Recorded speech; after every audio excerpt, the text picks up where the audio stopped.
welcome to the Mrs. Lilredrock interview. I'd like to thank everybody for being here. You are all amazing and beautiful people. Yeah, as per requested by the community, we are going to be interviewing my wife. Hi. Hello. How are you doing?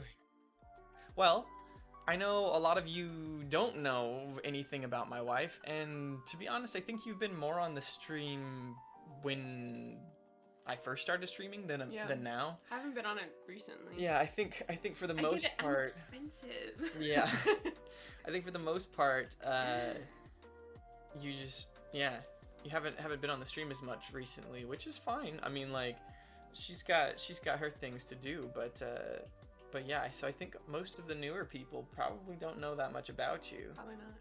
Which is Even good. The older people, it's not like we revealed so much No, about me yeah. in the early days. In a lot of ways, like, I like to keep, this is gonna sound weird, but I like to keep you a little bit, like, distanced from the stream, just because, like, you guys know how it is.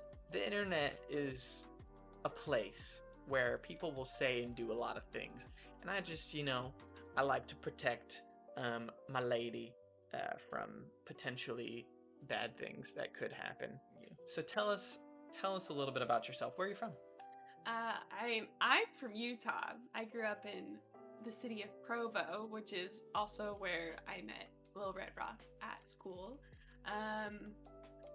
It's kind of an interesting state, Utah. Nice little bubble of a state, but I'm happy to report that I didn't live there forever. I spent a couple summers in California, where we worked at a theme park together, and I lived in Florida for 8 months doing the Disney College program, which is a paid internship that you can do at Disney World. And then after we got married, we lived in China for 4 months, and... You're really going into the whole life story, aren't you? You said where I was from. I feel like all these places have been important. So. Okay. No, that's good. That's good. Salt Lake City area. I mean, like, yeah, if no one's ever been to Utah, that's usually what I'll tell them is that, like, the closest big city is Salt Lake. Provo is about an hour south. Yeah, what most people don't know is that the majority of Utah is, like, uninhabitable. Not uninhabitable in the sense of, like, it's, sand. Utah is a desert, and there's parts of it that just aren't as, colonized is the wrong word. Habited. That's what I'm saying. It's not uninhabitable, it's just uninhabited. Yeah. The, like, 99% of people in Utah live in this one line straight down the state, which is, like, Logan, Ogden, Salt Lake City, Orem, Provo, and then, I don't know. Springville, Payson, and then, like, all the really weird hick towns, and then St. George. Yeah, and then St. George is at the bottom. And that's where, like, Zion's National Park is, or, like, Arches National Park. You've seen, like, when you've seen pictures of Red Rock, it's probably of the Narrows or of the Arches National Park or something like that. Ross of the Flashes? Sounds like a comic book character, maybe? Cool. I don't know, you'll have to explain that one to us, Screen Magic. But yeah, okay, well, so you've been all over the world, apparently. But the place you call home is Utah, is what you're saying. Yes. Okay. If I had to put my hometown on something, I'd put Provo, Utah. Okay, cool. Yeah. And I mean, a little bit about us, I guess. All of our family isn't here in France. We live in France right now, but we're pretty much out here alone, just living it up, But yeah, my family's pretty much all in Utah. Your family's pretty much all in Utah at this point, too. Which is, it is what it is. I personally don't want to live in Utah again. I'd rather live somewhere else. We're thinking maybe Oregon. Oregon would be a nice place to live. I lived in Colorado for 2 years, and I really liked Colorado, so that could be a good second option. But my personal requirements for, like, where I live is I want to be close to a beach and the mountains, both of them, which usually is, means that you have to be in a coastal place. I don't think you have as specific of requirements for where you want to live, but what is your goal for where you want to live? I mean, I think I've kind of adapted your whole like mountains and beach in the same area thing. When we Gotta first love started mountains. dating, that was something that he mentioned very early on, is that he wants to live in a place with beaches and mountains, which makes sense. They're both very good things.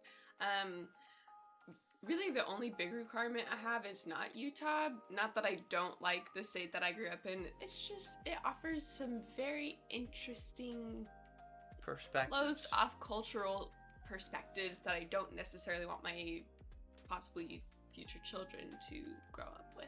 Yeah.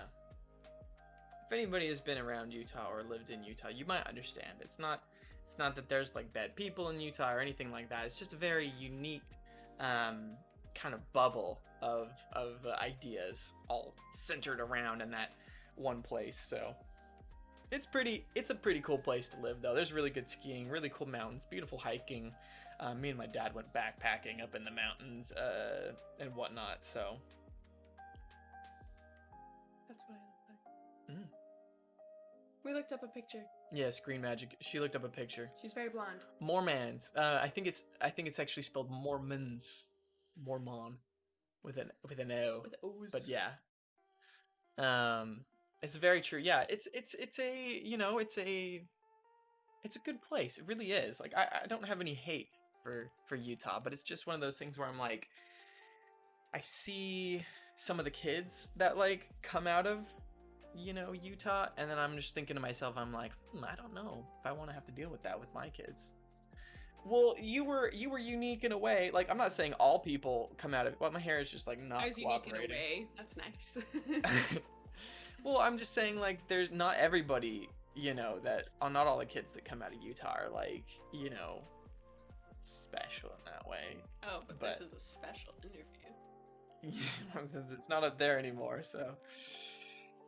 But anyways, I would like my children. I feel like saying this is more explanatory of how I actually feel than saying I don't want them to grow up in Utah. I want my kids to grow up having an open mindset and to be exposed to many things culturally, ethnically, and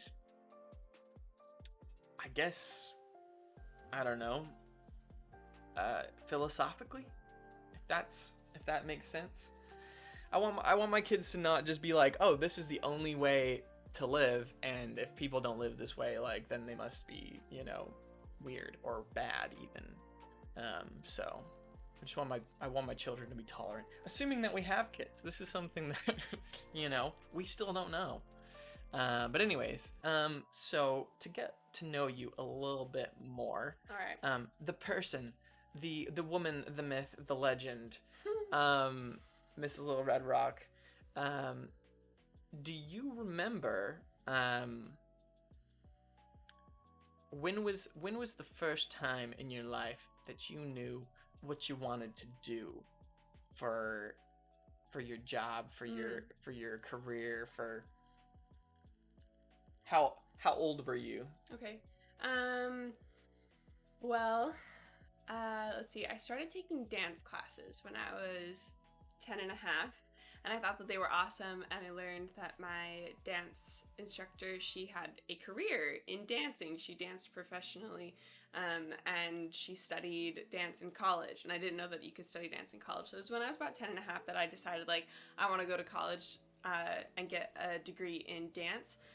But it was when I was 14 that I learned that Disney World hires lots of dancers and performers, and you know, ever since I was like, I want to dance for my job, I kind of looked at what ballet companies were like, and it just didn't really seem like my scene. And then I learned that I could dance at Disney instead, and that was absolutely mind-blowing. And so since I was 14, I've wanted to work in Disney entertainment. It took 10 different auditions, but finally landed a job, and that's why we're here in France, is because I work in the entertainment department in Disneyland Paris. So, Heck yeah. decade-long dream coming true. Heck yeah. Yeah, so you experienced Disney, the brand, the culture, the cult. No, I'm just kidding. I feel like Disney fans are a little bit cultish. So yeah, Disney as a culture is is very different than what I grew up with. I grew up watching Disney movies. I didn't grow up being a Disney fan. And so I think for me, when I heard that like that's what you wanted to do, I was kind of like, oh, like cool, like that's a career. I grew up thinking like, doctors and engineers and, professors And I was and like, I want to lawyers. dance. Yeah, and I was just like, okay, yeah, I guess like no, that's a profession, but I never really thought about doing that as like a career before. Like dance teacher, sure, or like a ballet dancer in like a company or whatever, like the New York Ballet Company or whatever. Like I'd heard those things. Called the New York City. There you go. She knows those things. But anyways, no. So I thought that was super cool. In fact, one of the things that I actually envied about you when we first started dating was the fact that you had such a well-developed. I had my life plan. Yeah, you had such a well-developed idea of what you wanted to do with your life, which I didn't really have. Which we can talk about that later. But yeah. Have you ever felt like having such like a specific dream has ever been a benefit to you, and also has it ever been a detriment to you? Yes to both. Huge benefit because it made it really simple to pick which school I wanted to go to and to never sit around feeling like I picked something that I didn't like, because I knew right off the bat it was something that I did. And so it made getting through college kind of simple because I had the goal from the beginning, and so I knew what I was going in for and how to accomplish it. And it also really motivated me in any of my auditions because I knew that it was my dream. It wasn't just like, oh well, it would be fun to do this. It was, no, I'm going to do this job. So any time that I was told no after an audition, it was just kind of like, okay, well, that's just one no, and I'll go to the next one and maybe they'll say yes. So in a way, that was a benefit. It can also be a detriment sometimes, just because my career field specifically is one that's very competitive, and so there can be moments of self-doubt where you wonder if you've picked the right thing or if you're ever going to get in, and if you don't get in, what's your backup plan going to be? And so No backup plan is my backup plan. that can lead to some emotional spiraling. Do you have a backup plan? With dancing, if I hadn't been able to perform, I think that I probably would have gone back to teaching ballet. But I also got a minor in business, and I've always really been interested in kind of like the starting a event ballet planning, shop? recreational type of stuff. I would never start ye old point shop. Not in a million years. I have this really great idea. You've already told them about that. You guys know about my ballet shop Yes, idea? you told them. Oh, damn. Someone asked if you'd start a business, what would it be? And you were like, Ye old point shop with E's after every word. So yeah, definitely wouldn't open up a dance shop, but I think it'd be fun to work like in a hotel or in some type of guest service role where I can help people get what they need. Yeah. Cool. I like that. Yeah. I mean, when I think about that time when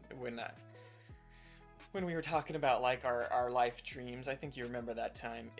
This was fairly early on in our marriage. We had essentially no money at all. Like, so we had like $60 left after our wedding or something. And we didn't have an expensive wedding either. No, we had a super cheap wedding. We didn't even have a wedding cake. We had a stack of waffles. A stack of waffles. I borrowed my dress from a friend. The most expensive part was our rings in the reception venue. Yeah, and we didn't even get like super expensive rings necessarily. No. Relatively, rings are expensive, obviously. You're buying a piece of precious metal. My ring is fake, which was what I wanted. Yeah. But and yeah, it was a thing. And then I just remember being like, I don't know what I want to do with my life. And you're being like, well, like, I've known what I wanted to do since I was 14. And I'm just like, well, congratulations to you. He's a little bitter. So, anyways, I think to anybody out there who doesn't know what they want to do, that's completely fine. However, if you do know what you want to do, then you have advantages in some ways, because all you need to do is just work really hard towards that. That is the work that you need to do, is getting better at what you want to do through practice and whatnot. But some of us, the work is figuring out what we would actually like to do with our lives. I don't know if anybody relates to that, but anyways, so we're living here in France, essentially because we're chasing your dream of performing at Disney Park. Yes. And I love you a lot, and so here I am with you. Yes.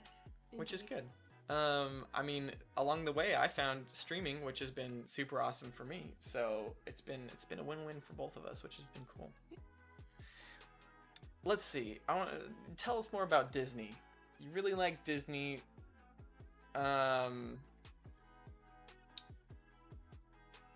If you could plan a perfect Disney day out, as in going to a Disneyland park or Disney World park, what would be your ideal Disney experience during a day? You have from park open to park close.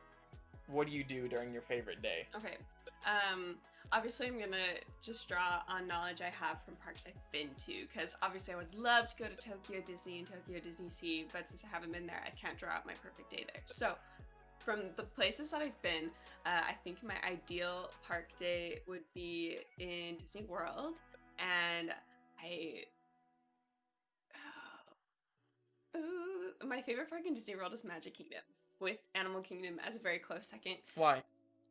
Why is Magic Kingdom my favorite? Why is Disney World your favorite? Just so for those of you that don't know, there's a bunch of different Disneyland parks all over the world, right? There's one in California, there's one in Florida, there's one in Paris, there's two in China, and there's one in Japan, right? I'm not missing any? No, that's okay. What makes the Florida Disney World your favorite? Well, for a long time, Disneyland in California was my favorite, because that's the park that I grew up going to. My family had annual passes for a couple years when I was growing up. Disney World became my favorite when I did the college program at Disney in 2015, because I lived there for about 8 months. I lived and worked at Disney World, and the time I spent there was just very life-changing and formative for me, and so it earned a very special place in my heart. And since there's 4 parks in Disney World, there's just a lot to do there, so it's a place where I feel like you can always find something new and you'll never get bored. So yeah, that's why it's my favorite. So it's big. Back to the ideal Disney day, I think that I'd start out my morning in Animal Kingdom, get there at Rope Drop, run to Flight of Passage. You gotta explain these things to people. A lot of people have never even been to details. Yeah, get into the nitty gritty. Flight of Passage is. Tell it to me like I've never been to Disney before. Okay. Well, Animal Kingdom, the park that I would start off at, is a mix between a theme park and like a wild animal park or a zoo. So you can ride rides and experience shows and see all sorts of things, but you can also go and see animals as well. And so at Animal Kingdom, it's like a zoo mixed with when the park first opens, I'd go to the Pandora themed land, which if any of you guys have seen Avatar, not The Last Airbender, but the James Cameron Avatar with all the blue people and the long braids and stuff. It's a land themed after that world. And I actually used to work at Flight of Passage in Disney World, and it had a very special place in my heart because of that, but the ride is also absolutely incredible. Flight of Passage is where you get linked with an avatar and you fly on the back of a banshee, and it is this really cool 4D experience where you really feel like you're flying on the back of a banshee, and there's scents, and you can feel the muscles of the banshee like beating against your legs as you fly. It's really special. Yeah. So you guys have all ridden on a roller coaster or whatever, I'm sure, like, even if it's just the local like carnival that came to town or something. But you know how it is. You got the the little lap bar that like holds you in the ride, and you go on a ride and you're like or whatever, right? Well, this ride is not like that. She's saying it's a 4D experience. That means like the 4 dimensions. It's like 3D movie plus your seat is moving. That's yeah, 40. it's plus like scents and other like And extra wind. sensory things.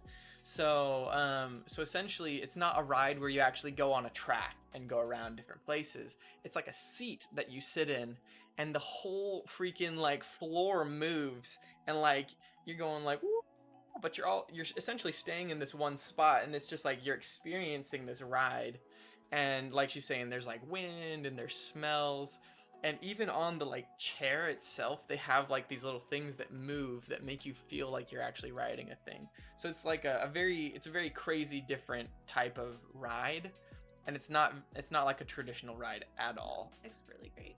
So it was pretty special that you got to work at that ride, because it was like the most popular ride when we were Like working 4-hour there. wait times. Yeah, people literally wait like 4 hours, stand in a line, not doing anything at a theme park just to ride one ride. Yeah, it's crazy. It's pretty nuts. But yeah, is that your favorite ride of all time at a Disney park?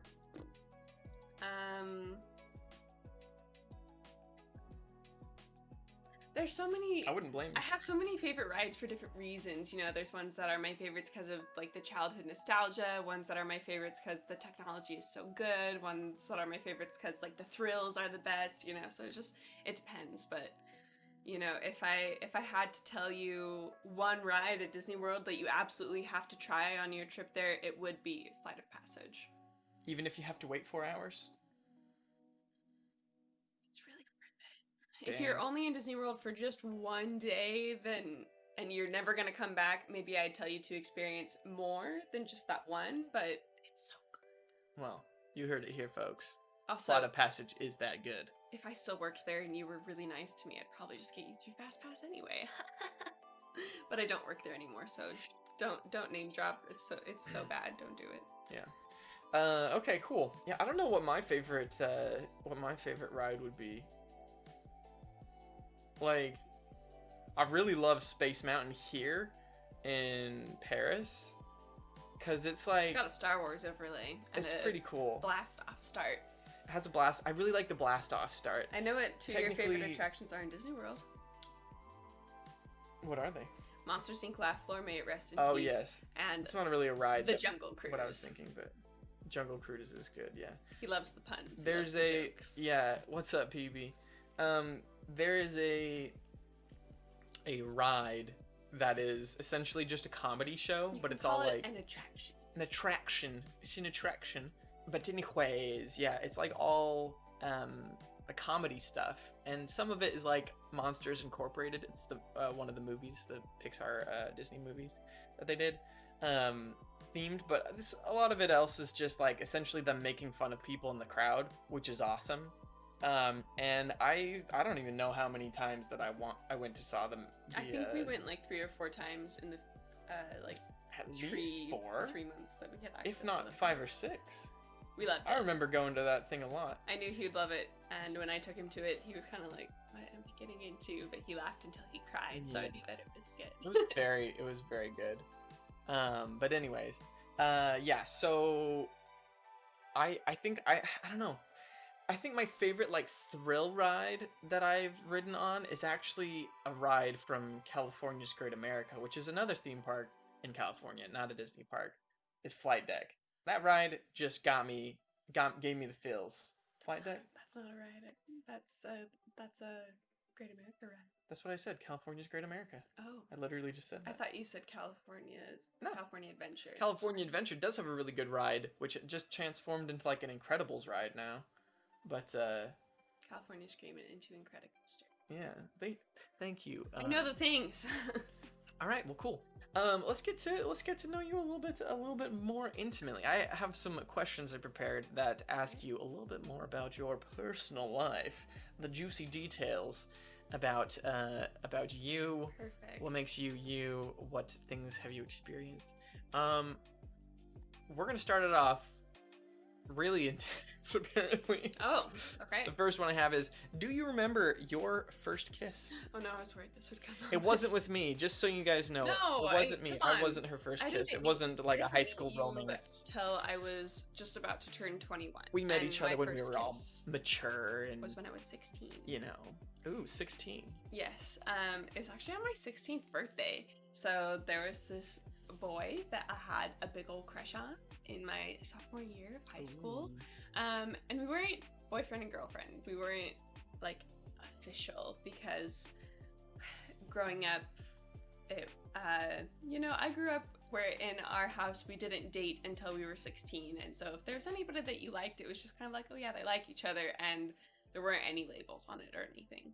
So when I was 15 is when I started liking this guy, and we liked each other, and he really wanted to kiss me, but I told him that he was not allowed to until I turned 16, because that's the type of person I was.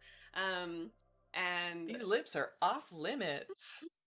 And so on my 16th birthday, he took me on my first date. We went out to lunch, and then it was a school day, so like we went to a restaurant that was near my high school campus. Wait, so you like during your lunch break at high school? Yeah.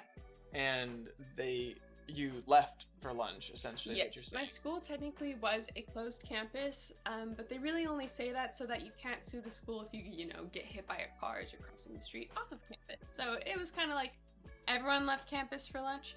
I didn't have that cool of a high school. We didn't have anything next to our high school. We had everything. We had like a McDonald's that was downtown like Provo, way down the street, and if you didn't like run, you wouldn't make it back before the end of lunch. We had Coke DeVita, Burger King, Arby's, McDonald's, this good Chinese place, a Hawaiian restaurant. We had all sorts of stuff. So anyway. Okay, you had an enchanted childhood. We get it. So we went to lunch. Podunk, Oregon. We went and got sandwiches at Subway, and then I think I had like a birthday coupon or something that I was really excited to use. It wasn't that he was being cheap. I was just excited about my coupon. You were like, one sandwich for free, buy one, get one? It might have been like buy 6 inches of sandwich, get 6 inches free or something like that. Gotta love the BOGO. So we went to Subway, and lots of his friends knew that like something was going down on Bronwyn's birthday, Mrs. Redrock's birthday. How dare you? I know. And so they were all like waiting at the restaurant, and they like wanted to like see what was gonna happen, and I felt pretty uncomfortable with that. So we took our sandwiches to go, and we walked back onto school grounds, and we sat on the bleachers by the football field and ate our sandwiches and had a nice chat. And when we were done eating, everything was like really awkward and tense because we both knew that we wanted to kiss each other. And eventually, we just kept getting closer until we kissed. And it was like the tiniest little 3-second little peck with no tongue. I have lipstick, I don't want to get too messy. Oh yeah, don't get my cheek black. And that was it. And it was like that's hilarious. On the bleachers by my football field on my 16th birthday. So, yeah. Dang. On the bleachers. That's like classic high school. I did not have a classic first kiss. My first kiss was unpleasant. Oh. Have I ever told you about my first kiss story? I think I have. I think you'll remember it once I start saying it. Probably. Let's just say, I'll give you guys the short of the long version. I don't know if Jordan Redrock knows how to do that. I have a very, good quality. You have a propensity for telling stories. I can be eloquent. You don't know how to make them short. Anyways, yeah, I was on a couch with my first girlfriend, and we were upstairs in her house, and I don't think we were supposed to be kissing. Her parents were pretty religious. And I don't think they liked me either, because I was a different religion, which is dumb. But that's the way that they were. And so I was the bad boy, apparently. Anyways, I didn't know what to expect with a first kiss. So I was just kind of doing what I saw in movies, where you're the little lip thingy. And yeah, a kiss, and she just came at me with this and I was kind of just what is happening? Teeth, Nah, I don't think there was any teeth knocking, but it was just her mouth was very large compared to mine, and so I was I know. But anyways, yeah, that was a very uncomfortable experience, and I don't remember how many times we even kissed after that. I think we broke up relatively soon after that. Such is the life of a teen romance. Yeah. Most often, anyway. Do you have a worst kiss experience? Do you have? Because my first So kiss was my many. worst kiss. Do you have a worst kiss experience?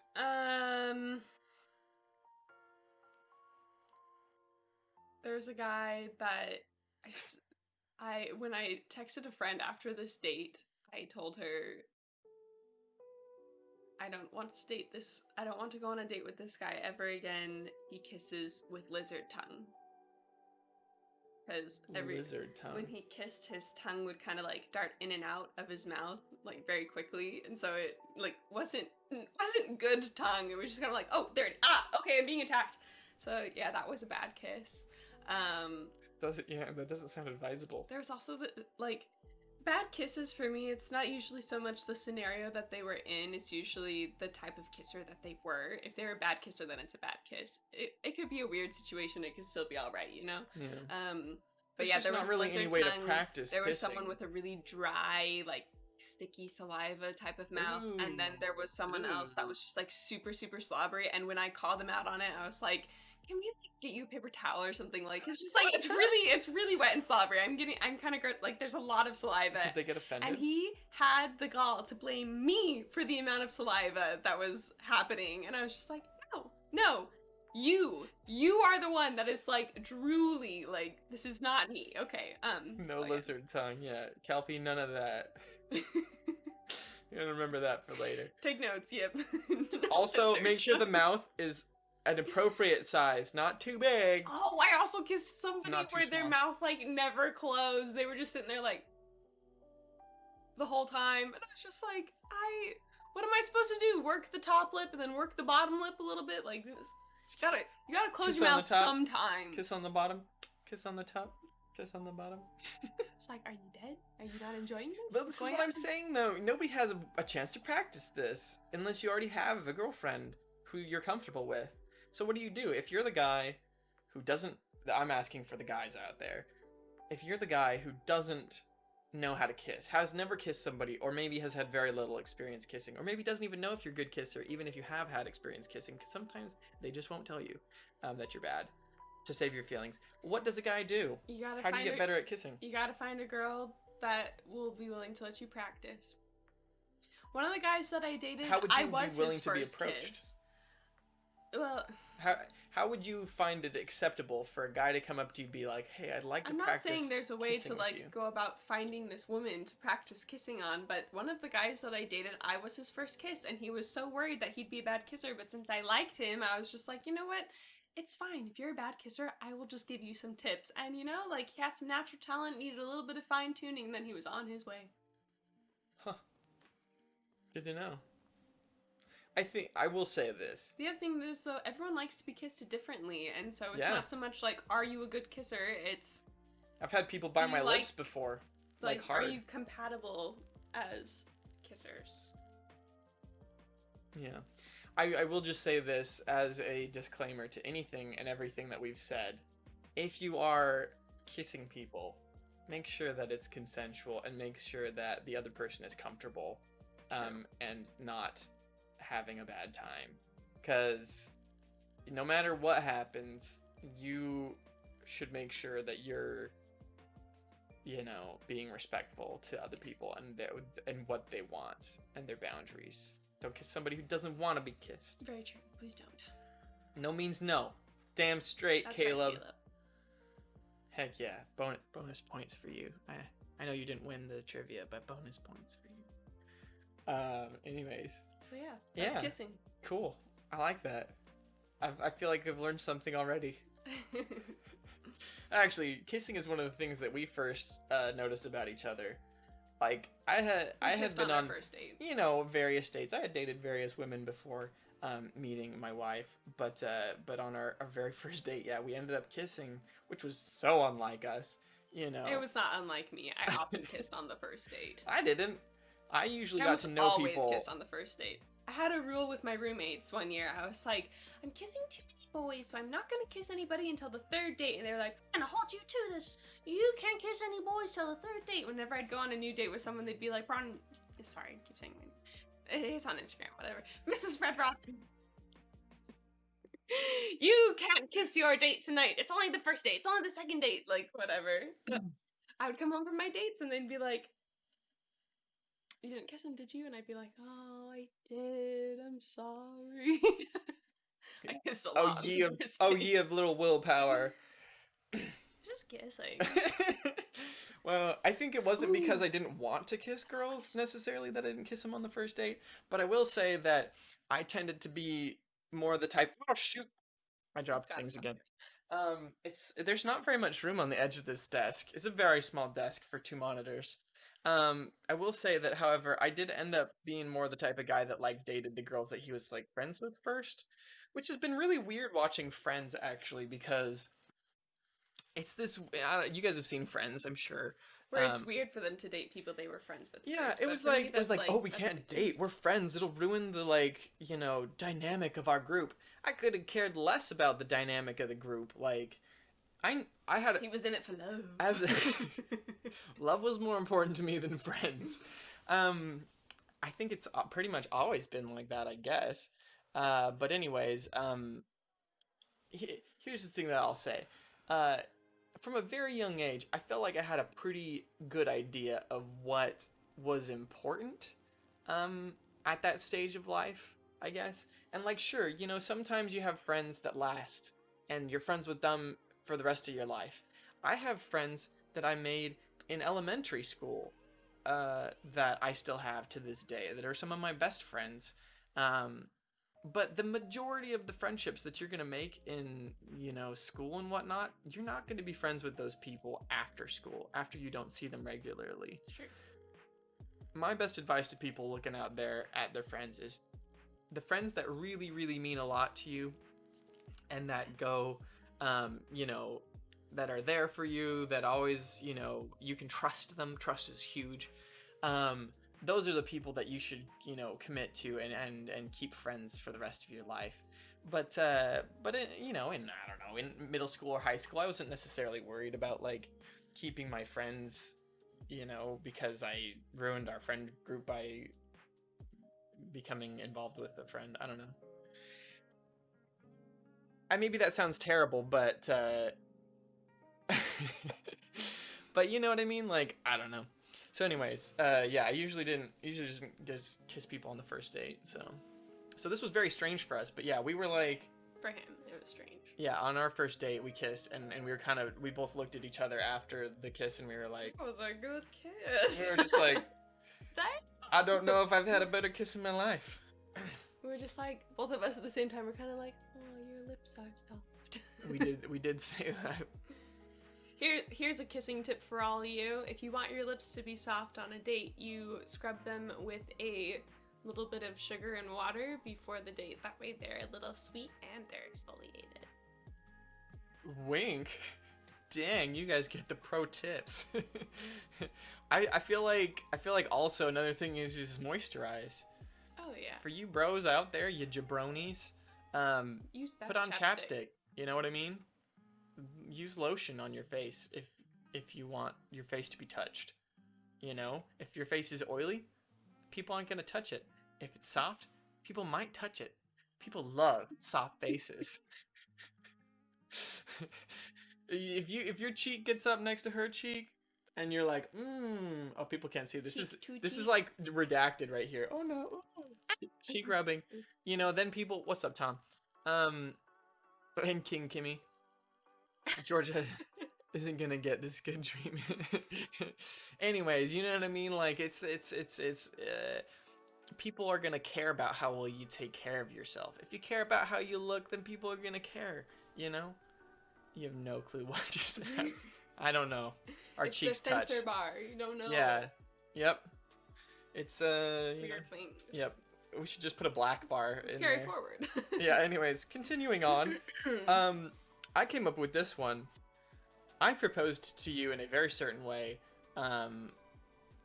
Did you have a dream proposal that you had like dreamt up since you were a little girl, of like how you wanted to be proposed to? There was a point. Because I guarantee you, I didn't do what it was, but I loved your proposal, and it, as as I got older, I had my mind change about what I wanted for a proposal. As I got into a more serious relationship, I had my mind changed. Because I used to want something very public for a proposal. But after I started dating Jordan, I kind of realized, like, oh, this is going in the direction of actually getting married. And so I really have to think about how I'd want my proposal to go. And it was then that I decided, I want something a little bit more private. That's just the two of us. For my proposal, but there was a point in my sophomore year of college where I tweeted, my dream proposal is in Disneyland with the ring inside of a very tiny pizza box. I actually almost proposed to you at Disneyland, or Disney World, actually. Disney World. Disney World. I had a trip planned with my older sister. She had just got back from being on a mission for our church for 18 months, and my welcome home present to her was a trip to Disney World.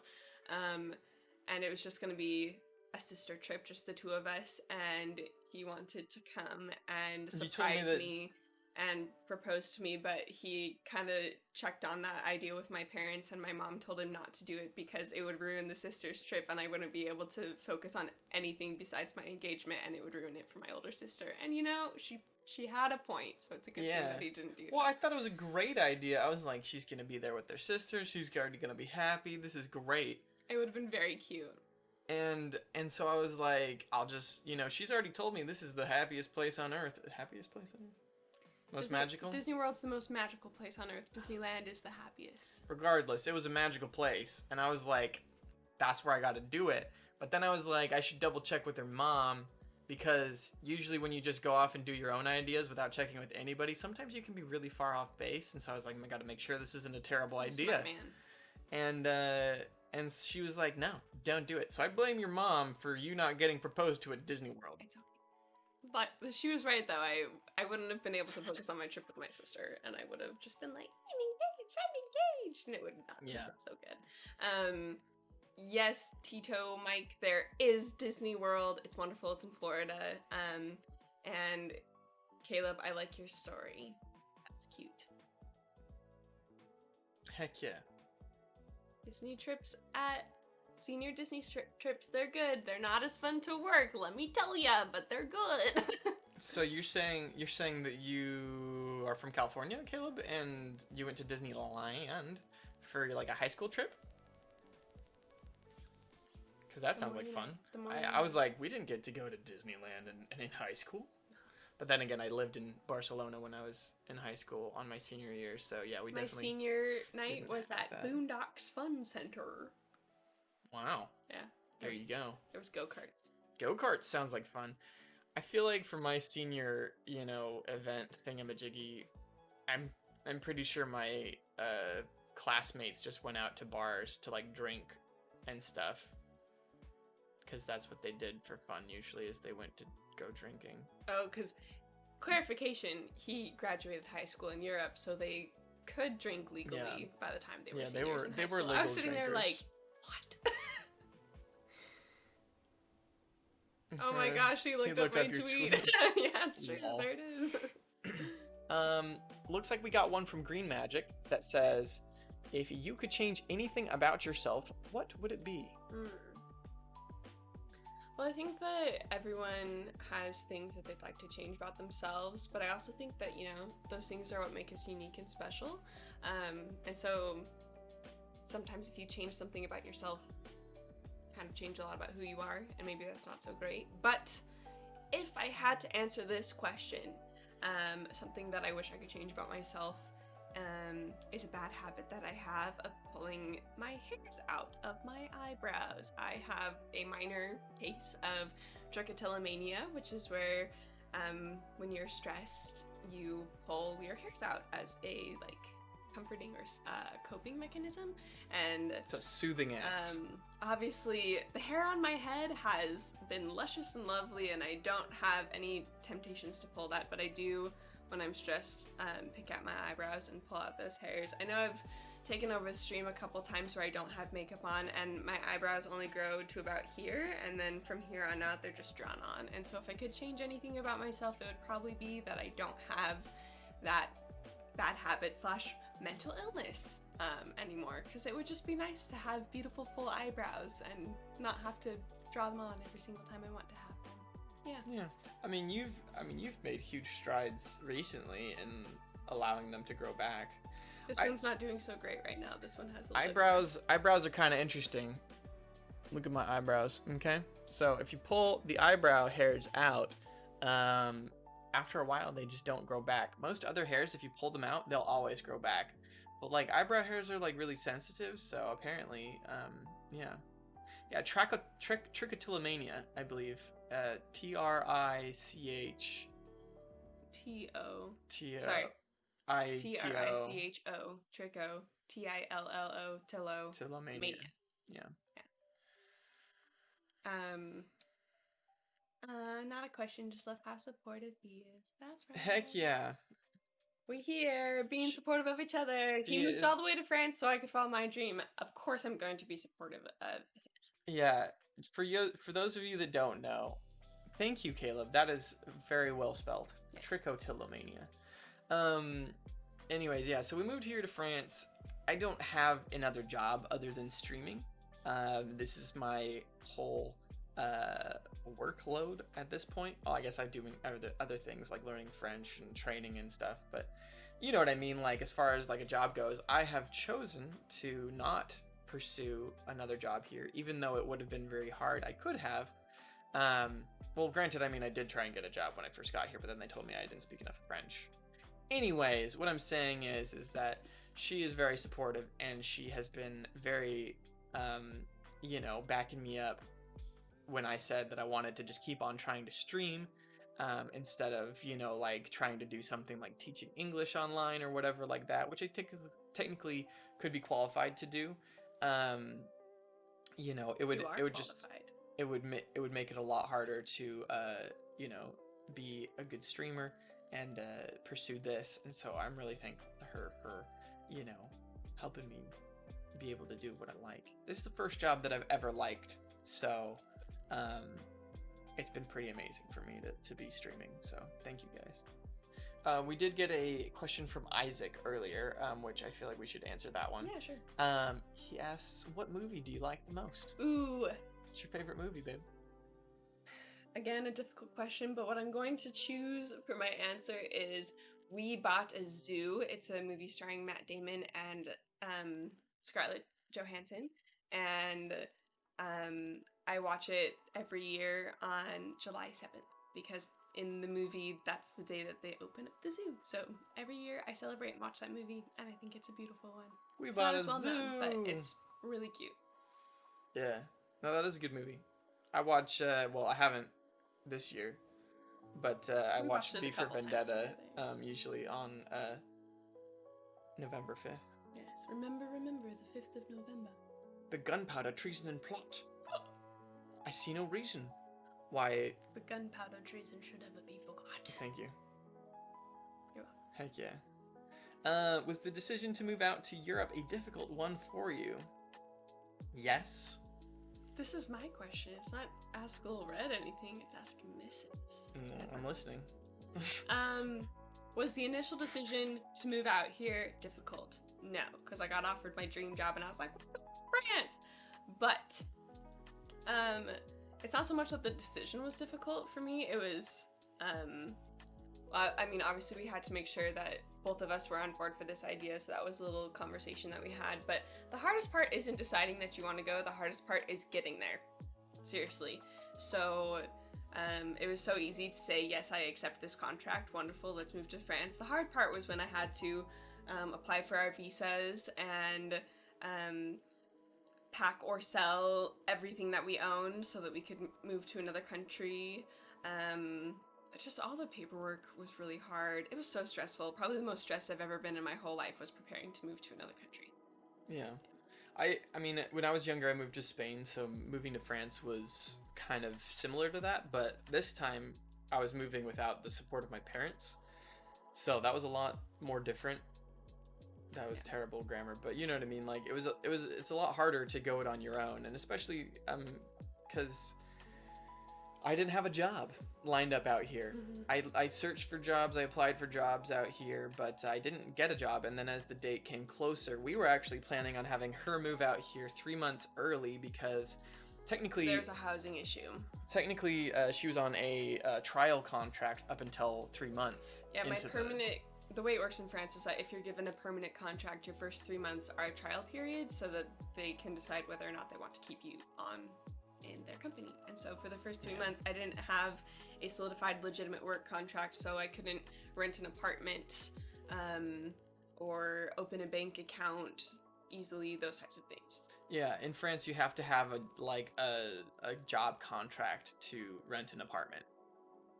Or else they'll just say, no, you don't have a job. You can still rent an apartment, but you have to find one that's not being rented by like an agency or something. You kind of have to like find your own situation where someone's renting in the black, and it's difficult.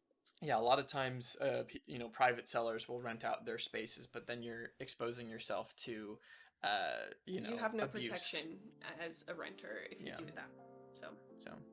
But yeah, no, I mean, I recommend moving countries to anybody. I think getting out there and learning more about the world and getting experience is super important, super eye-opening, and it'll help you be a better person, a better, more well-rounded person. Thank you for the question, Georgie. We have another question from Tom. How much did it take to move in Europe? How much money did it take? Or how expensive was it? Or like how long did it take? Mentally, what did it take? Or like what was the process? We had to break a contract at our... Yes, we both had to quit our jobs in Florida. We both had to quit our jobs. We had to break our apartment contract that was for 14 months. And we broke it 6 months into it? 5 months into it? 5 months into our 14 So we paid an extra 2 months rent that just went down the drain. And then we sold our cars, which we took losses monetarily on our cars because we had to sell them quickly. And then we also sold most of our belongings that didn't fit into 2 suitcases because we couldn't fit them and bring them to France because we just didn't have enough space. So we took all the valuables and important, sentimental things in a couple of suitcases back home. But then everything else we basically just sold or gave away. Yeah. So all the possessions we have that we couldn't sell are the few things that we have here. Yep.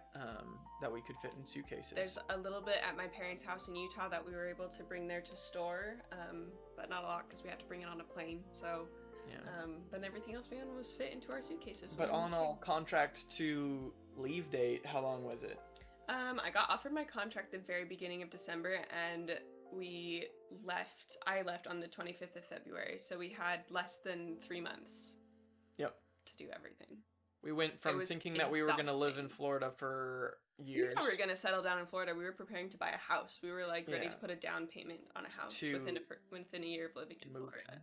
And then everything changed. Hey, potato related. What's up? Hey, potato! Yes, we moved far away from you. We're sorry. We moved far away from a lot of people. Yeah. Like I was saying earlier, a big difference is that we're all alone here. All of our family is in somewhere else, and I mean, obviously, even with the lockdowns here, it would have been hard to be around friends, but it still would have been nice to have some people. But like you said, it's about the experience and taking advantage of an opportunity that's given to you. So anyways, last question I think that we got here. I'm debating on doing the Disney College program. Should I do it? Says Caleb. Caleb, yes. Oh my goodness. Okay, so first off, I'm going to say I'm happy to answer any of your questions about the Disney College program. If you want to message me on Instagram, pretty sure you can find me easily through Lilredrock, any of his Instagram platforms. But if not, we can drop my Instagram down here in the chat. If you're, it's my regular one. I'm dropping my socials. Yeah. If you want to get in touch with me on Instagram, you can. So you can ask me any questions you want about the Disney College program. I'm happy to answer them. I would say yes, do it. It's a wonderful, life-changing experience. You meet lots of really incredible people. You get to go to Disney World for free. It's wonderful. However, because of COVID-19 and all the lovely things that are happening in 2020, They are currently not accepting new applications for the Disney College program. They don't have any Disney College program participants at either of the US parks right now. There's a lot of people that got accepted for programs for this fall and next spring, I think, but they have been told that they're put on hold and they'll be contacted later if the Disney College program is able to restart again. So kind of a weird place right now where we're not entirely sure if the college program is going to come back and if it does win, but if it does, I highly recommend it. It's great. Wear a mask. Yes, please wear a mask. Oh my gosh, please. Yeah, I think that what you've told me about your Disney College program, I can say, even though I've never been on one, that I feel like it's probably a good idea, especially if you're, into being around like-minded people. One thing I'll say about working for Disney when I did, that being surrounded by like-minded people was really fun. People that also felt like they wanted to do a really, really gosh darn good job. Yeah. I will say though, like, it is what you make it, and there's lots of people that do the Disney College program just because they want to go to a theme park a lot for free, but you gotta understand, like, it's a job. You're going down there to work, and working at Disney is a very busy job. Sometimes you can be working a lot of hours in a week. If you work at Magic Kingdom, some of my friends worked 55-hour weeks and really crappy hours late into the night, and it's a hard job. And as a Disney College program participant, you're the bottom of that food chain, and you get all the worst shifts and stuff like that. But it is what you make it, and if you know you're going there because you love Disney and you want to make magic, then it's absolutely incredible. If you're going there because you think it's going to be a year of free theme park access, you've got the wrong idea. Yeah. Cool. Yeah. Anything else that you would like to say to the stream? I don't know. Like, it was fun to be here. Thanks for voting for me. I was kind of surprised that so many of you voted so many times to have me come on the stream, so that was kind of nice and a little flattering, get a little ego boost. Thank you for supporting Lilredrock and for 1.5K. Yeah! Rock on! Yeah. Here's to 2K in like a couple weeks, right? That's how it's felt, actually. Anyways, yeah. I second Isaac's motion. Thank you. Thank you, Mrs. Lilredrock, for being here. Thank you for supporting me, helping me make my dream, just as all of you have helped this dream for me be a possibility. So, yeah.